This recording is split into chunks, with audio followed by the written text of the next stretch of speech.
It's time to rethink how you apply your acne treatment. Differin gel is more than a spot treatment.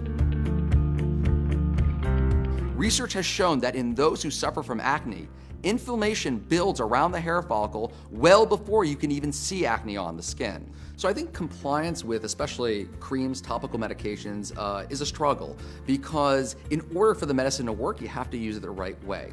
For a retinoid like Differin to work, you need to use it consistently, not just when the acne is there, but also remember, we're trying to prevent it as well. A moisturizer can be applied after if you are prone to dry skin. Even if you don't have dry skin or are not prone to dry skin, you may get dry skin when using Differin gel. Adapalene is a photostable molecule, meaning it will not break down in sunlight, so there's an option to incorporate Differin gel into your morning regimen.